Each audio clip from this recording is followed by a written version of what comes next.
Pak Wamenswa memaparkan bahwa antara neto dengan bruto terjadi deviasi yang besar. Sepakat Pak, bruto itu mencerminkan kira-kira ke depannya, potret ekonominya. Tapi duit yang tersedia untuk mendanai APBN adalah neto. Dan kita tahu bahwa restitusi PPh Badan itu 80%. Restitusi PPN dalam negeri 23,9%. Nah, ini kan angka yang cukup besar, Pak. Kalau strateginya adalah strategi digenjot pada bulan terakhir lewat banyak hal, yang itu lagi dikejar, akibatnya 2026 pola yang sama akan terulang.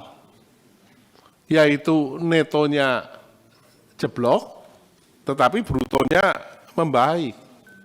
Kalau kita amati lebih dalam lagi kan ada dua sektor yang berkontribusi 34%, perdagangan dan pertambangan, yang mengalami neto turun cukup drastis, Pak.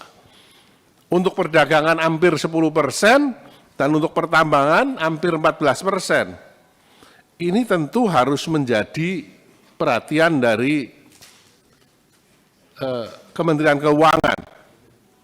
Nah, tadi sisi positif juga dikemukakan oleh Pak Menteri mengenai PPh Badan.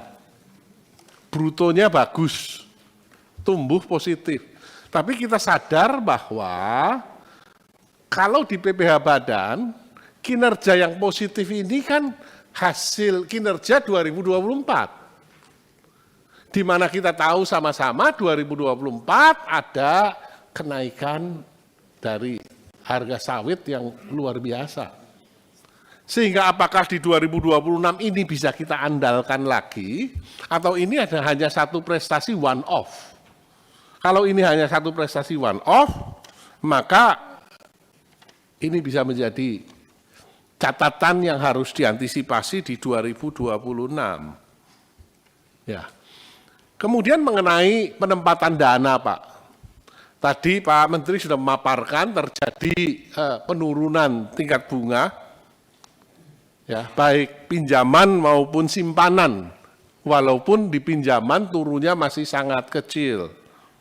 Ya. Sementara kalau kita lihat data dari Bank Indonesia, undisbursed-nya masih 35%. Dan pertumbuhan kreditnya ternyata juga ada pada kisaran 8-11% di angka rendah, 8-an. Masih lebih rendah dibandingkan tahun lalu di 10,39%. Dan bulan September hanya tumbuh 7,7%. Ya. Yang menarik dari sini adalah bahwa 200 triliun pertama, Pak, Bapak mengenakan bunga sebesar 4,02%. Dan yang tambahan 76 triliun ini ada special discount di 3,8%. Ya, angka ini ternyata lebih tinggi dari patokan penjaminan LPS, di mana angkanya 3,5% yang ditetapkan oleh Bapak Purbaya Yudi Sadewa waktu menjadi kepala LPS. Nah, ini kan jadi menarik, Pak. Apakah berarti penempatan dana Bapak tidak dijamin LPS? Ya, ini jadi temuan yang cukup menarik, Pak. Dan angkanya kan belum berubah. Ya. Kemudian mengenai ketika kondisi pajaknya cekak, pernah Bapak mewacanakan tidak akan ada pajak baru sebelum tumbuh 6%. Ya kan? Bahkan pernah ada wacana menurunkan PPN. Nah, apakah ini masih on track atau sudah direvisi? Juga mengenai dana 20 triliun yang untuk menghapus tunggakan BPJS Kesehatan, di mana kita lagi cekak, Pak. Kan pernah ada statement itu. Ya. Cekak itu apa? Apa? Ada yang nanya cekak itu apa? Mepet. Nah, yang menarik Pak, kembali optimisme. Saya suka sekali dengan Pak Menteri Purbaya karena semangatnya hebat sekali.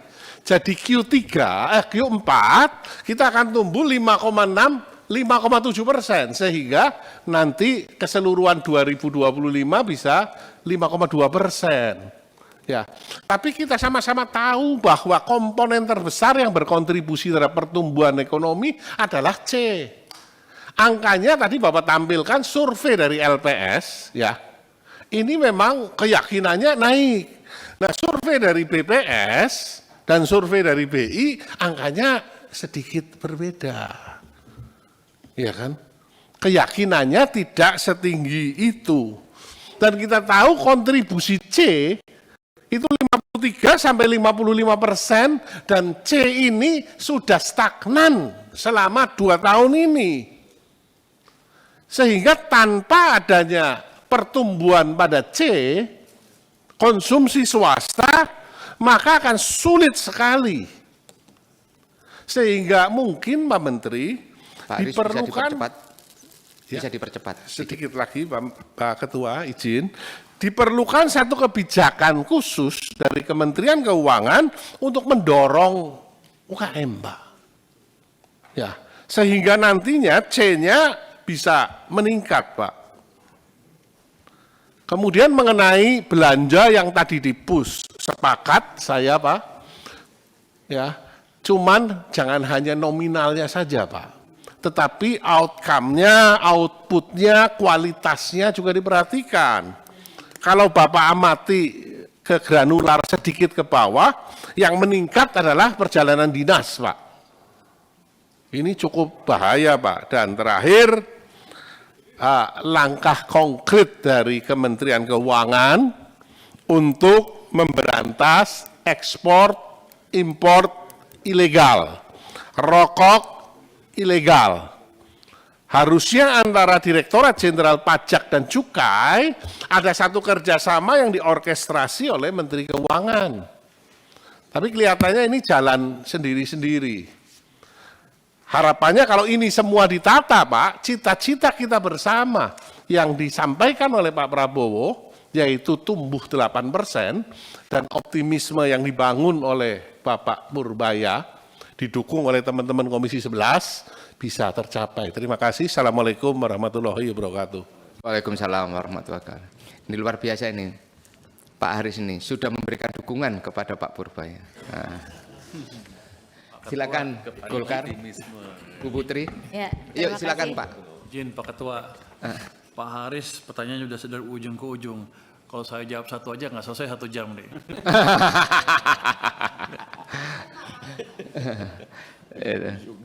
Download Tribun X sekarang, menghadirkan lokal menjadi Indonesia.